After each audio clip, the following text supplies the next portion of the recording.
34% population शेतीवर होतं आणि 2000 साली 4% होतं, पण तरी शेतीचं उत्पादन आणि प्रोडक्टिव्हिटी कमी झालेली नव्हती. It's the use of technology and that's how profitability is. So embracing technology.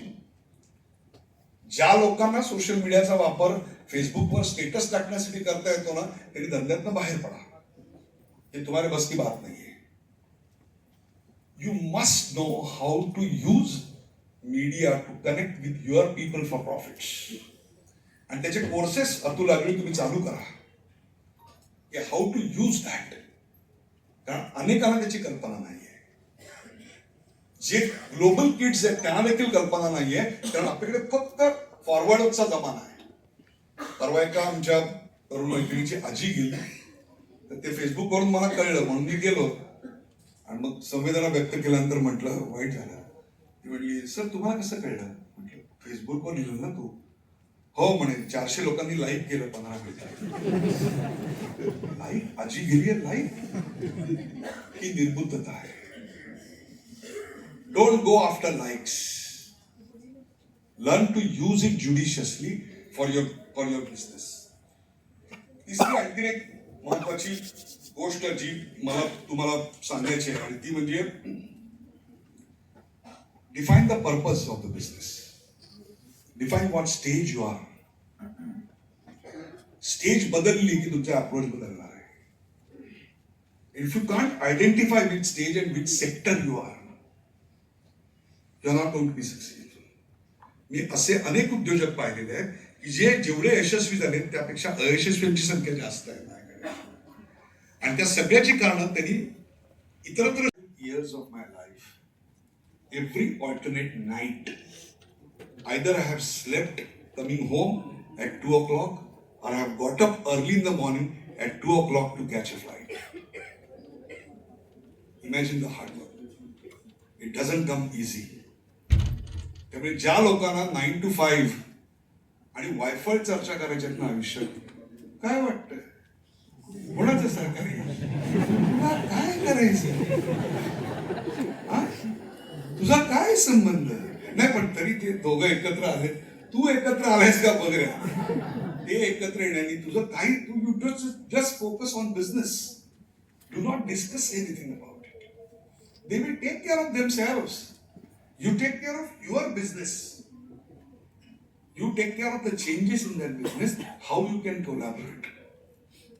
प्रत्येक जण म्हणतो मला संधी द्या. आता शेवटच्या 10-15 मिनिटात तुम्हाला अशा काही स्टोरीज सांगणार आहे की ज्या stories will tell you mind boggling business ideas. ज्या माणसांना ओनरशिप घेता येत नाही ना, असे लोक म्हणतात की एंटरप्रेन्योरशिप म्हणजे धाडस. नो, धाडस सगळ्यांकडे असतं, काही कमी काही जास्त. ओनरशिपची भावना पाहिजे. ओनरशिप ये मेरा है. उदाहरण देतो तुम्हाला. एकाच गावातली 2 मुलं एकत्र शिकली, एकाच मार्क पडले, एकाच शाळा, बाजूबाजूला राहतात. दोघांनी मिलिटरीमध्ये प्रवेश केला, शॉर्ट सर्व्हिस कमिशन, दोघांचं पोस्टिंग पण आयुष्यभर एकत्र. रिटायर झाल्यानंतर एक जो होता त्यांनी स्वतःची कन्स्ट्रक्शन कंपनी, इन्फ्रास्ट्रक्चर कंपनी काढली आणि he started earning millions and billions. आणि दुसरा जो होता नॉट सक्सेसफुल. खूप खाने के लाले पड गए. शेवटी तो आपल्या मित्राकडे गेला आणि म्हणला यार नोकरी मिल सकती है बॉस, बहुत बुरा टाइम चल रहा है. तोडणार आहे असं काय, आधीच यायचं होतंच ना. म्हणजे एक साईट चालू आहे, जा तिकडे तू उद्यापासून हे. तो तिकडे काम करायला लागला. मग बघायचा हेलिकॉप्टरने येतो हा, सगळे मोठी मोठी लोक याच्यावर असतात, बँकेची लोक येतात वगैरे वगैरे. कंपनीचे नेत्रदीपक आकडे, प्रॉफिट्स नीट आहे का काय होतंय. आणि मग तो नेहमी जेवायला बसायचा तेव्हा आपल्या जवळच्या माणसाबद्दल बरोबर बोलायचा. यार आपला लक ही पांडू सगळा घेऊन आला. नशीब रे नशीब, आपलं नशीबच खोट आहे. आणि त्याच्या बोलण्यात एक जेलसी दिसायची. अर्थात ही गोष्ट तो हे बोलतोय हे त्याच्या मित्राला, सीईओला, त्याच्या मालकाला कळलं. त्याने एक दिवशी त्याला रात्री ड्रिंक्सला बोलवलं. मिलिटरीतले होते, 2-2 पेग झाल्यानंतर माणसाकार बोलावं. तुला असं नाही का रे वाटत आपण दोघं एकत्र एका शाळेतले असतं तसं सगळंच सारखं, पण मी 10,000 कोटीचा व्यवसाय आणि तू 20,000 केले मेरे यहाँ काम कर रहा है. हो म्हणे वाटतं सला नसीब गांडू आहे मेरा. तुला ऐक शांतपणे. तुला माहिती आपण नागालँडला पोस्टिंग मध्ये होतो. हो म्हणे बेकार पोस्टिंग एकदम. फॉरवर्ड पोस्टला पोस्टिंग होतं. हो म्हणे फॉरवर्ड पोस्टला रोज आपण 4 किलोमीटर 3-4 डोंगर दऱ्या पार करून फॉरवर्ड पोस्टला जायचो. तिकडे दिवसभर ड्युटी करायचो आणि रात्री आपण तिथून परत यायचो. तिथे एक कंटेनर मध्ये आपलं छोटीशी चौकी केलेली होती. हो म्हणजे आठवत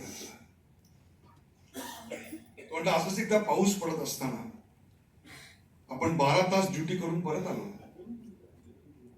आणि परत आल्यानंतर दोघांच्या कपडे वगैरे काढले, अंगाला जळवा लागल्या, कारण खूप शेताळीतनं चिखलातनं वाट काढत जंगली श्वापद असतात, सगळं अंधार सगळा. आपण परत आलो, साफ केलं स्वतःला, जेवले आणि झोपायच्या आधी दोघांच्या एकदम लक्षात आलं की अरे तिकडे डिझेलवर दिवा आणि पंखा असतो, तो दिवा आणि पंखा चालू राहिलाय. दोघांच्या एकदम लक्षात आलं.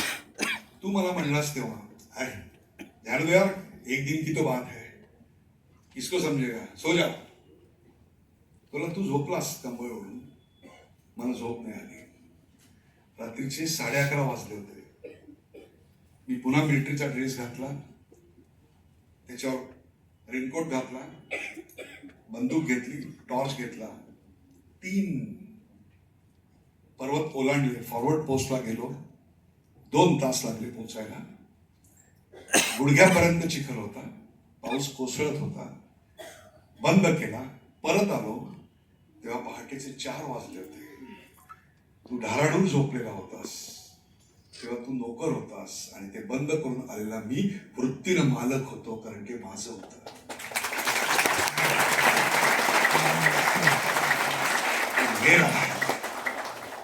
इट्स नॉट धाडस, it's the ownership that is more important.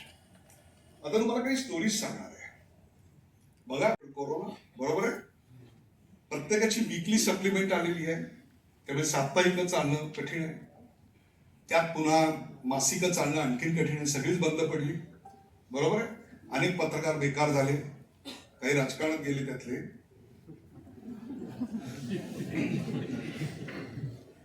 अशा वेळेला लहान मुलांसाठी जे वाचत नाहीत, म्हणजे up to age 10, Marathi magazine काढायचं. Will it be successful? Stupid idea ना.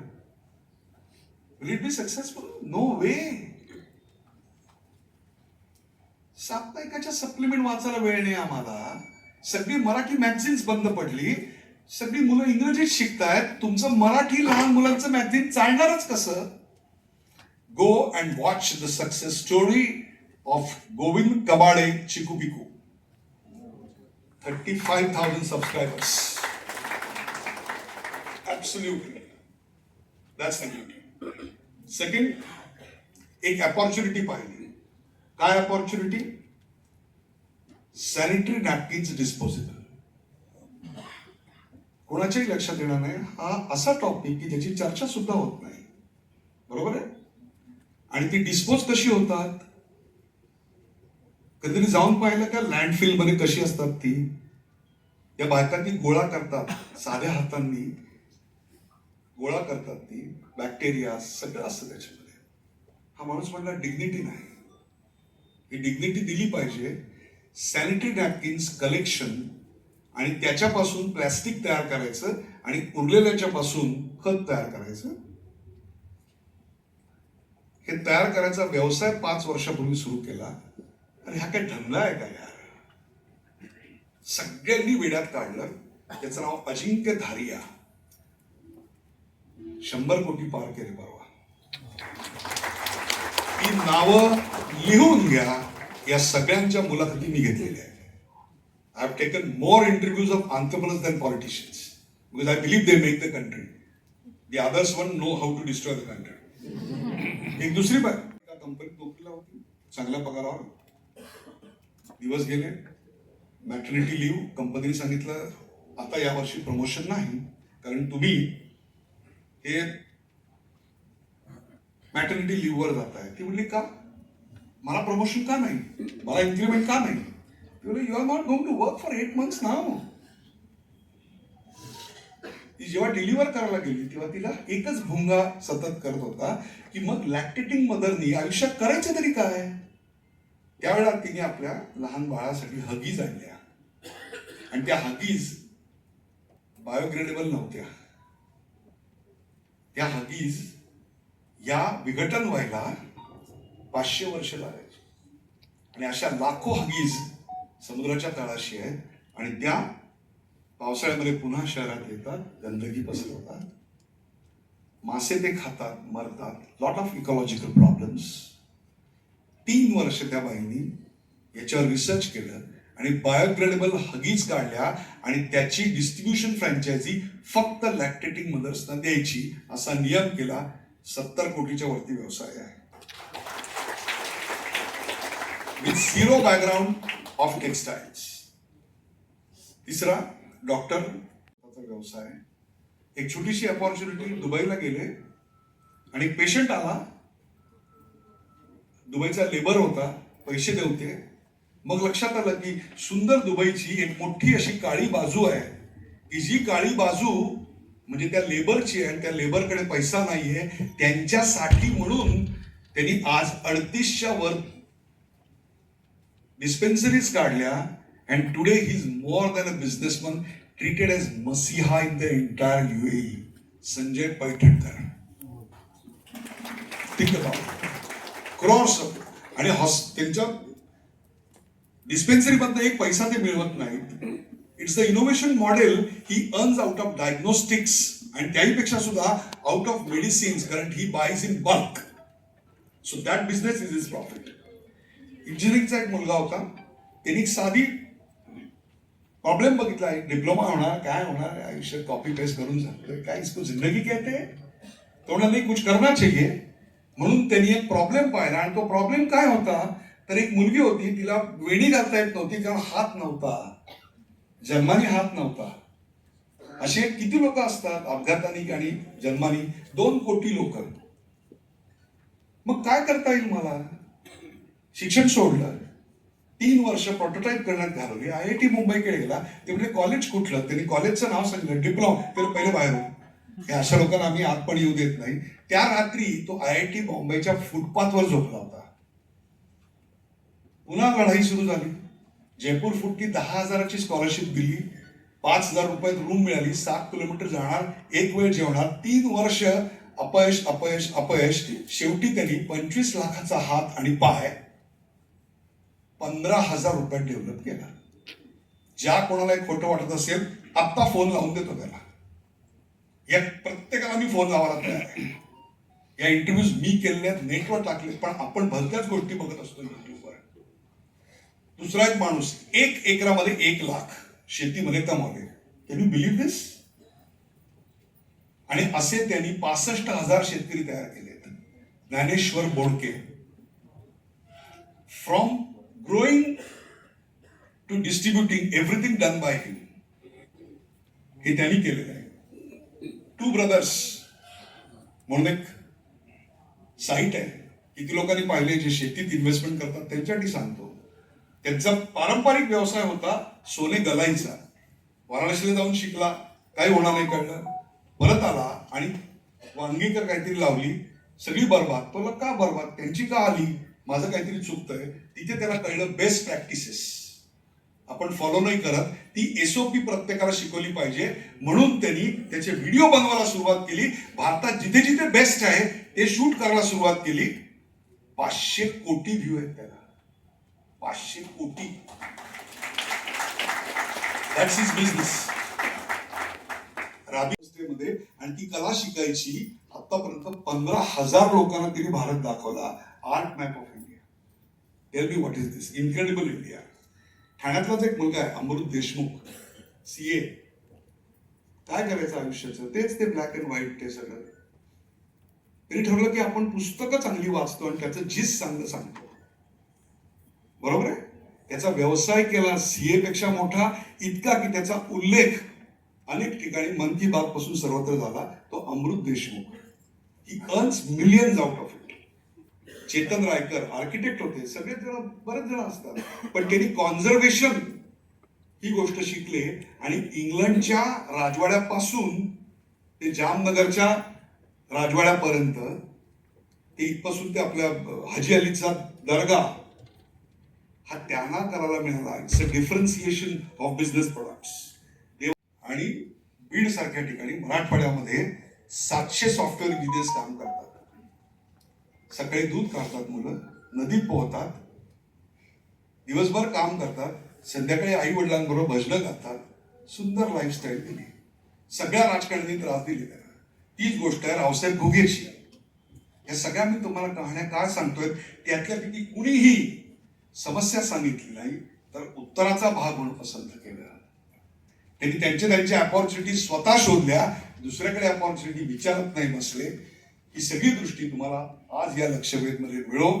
हा देश MSME मुळेच संपन्न होणार आहे. पुढची 25 वर्ष भारत जेवढा तरुण असणार आहे तेवढा जगातला कुठलाही तरुणाई नसणार आहे. We are now 4th largest economy. The only differentiator to make it third is MSME sector and not large sector. So welcome to the developed India. Have developed mind to make India a better place to live in. Thank you very much.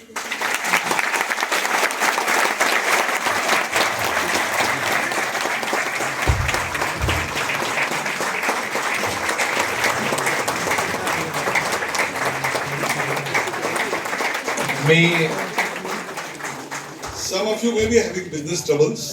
Please do connect with me. It's free. I don't charge anything. I don't talk about it to anyone else. पण मराठी माणूस यशस्वी व्हा यासारखं दुसरं भाग्य नाही. एवढंच म्हणेन की कॉम्पिटिशनने गुणवत्ता वाढते. आता नको रे बाबा ऐवजी मन व्हाय नॉट म्हणते. आणि तो ही इतका विद्वान. थँक्स टू लक्षवेध, आमचं लक्ष वेधून घेतल्याबद्दल. स्टुडिओ व्याख्या अशिका मानकुमरे यांच्याकडून एक इथे भेट आलेली आहे. I would also like to call Pradeep Dhaval, Sushil Bagule, sir.